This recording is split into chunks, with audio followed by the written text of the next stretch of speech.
Its new Rebel Armored Snowspeeder. Batteries not included.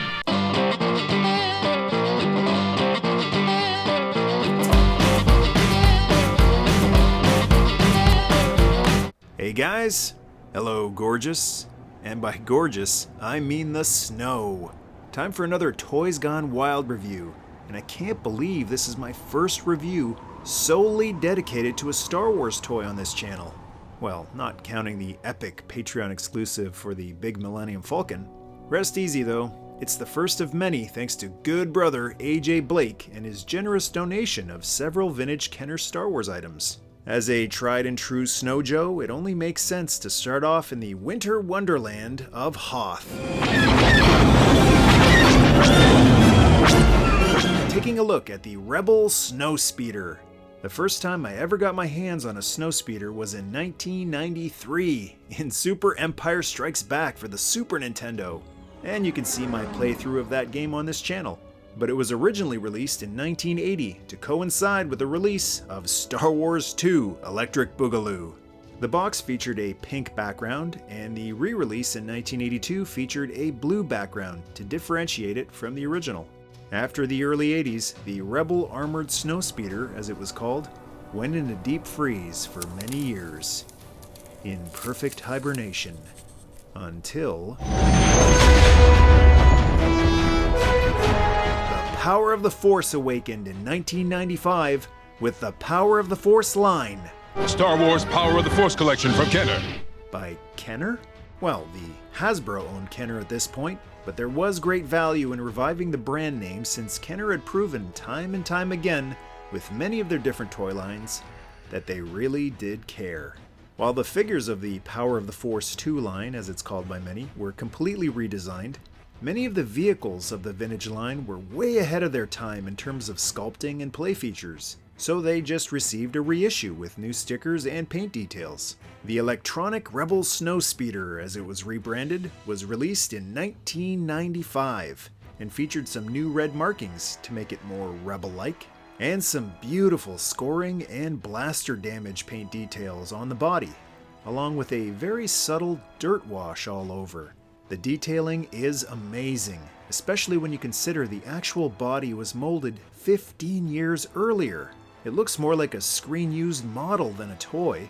While some of the proportions of the vintage toys looked off, like on the Falcon and X-Wing, the Snowspeeder looked perfect, and the damage wash only brought out all of the mechanical details that may have been missed before. Like the original, the Power of the Force 2 version holds two rebels in the cockpit, and in the correct configuration too, the pilot facing forward and the gunner facing the rear, manning the harpoon gun. The canopy opens easily, perhaps too easily.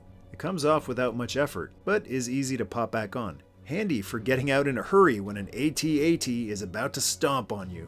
The deco wasn't the only upgrade.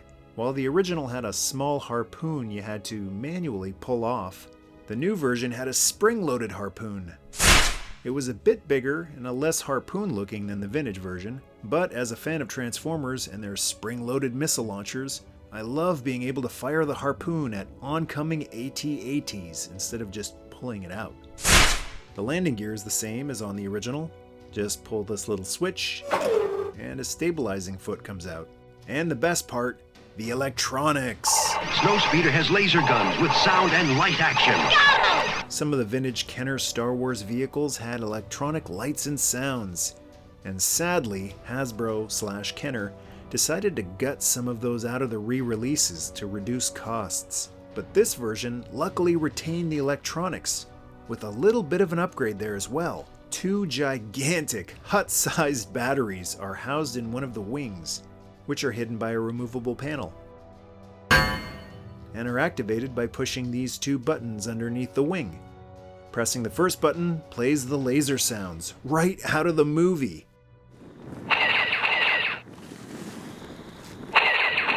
The vintage Speeder toys' lasers didn't sound anything like the movie, but this time they used an actual sound clip from Empire Strikes Back.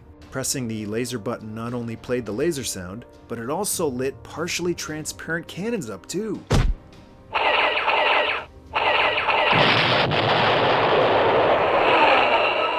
And if that wasn't enough, The second button played Snowspeeder engine and flyby sounds.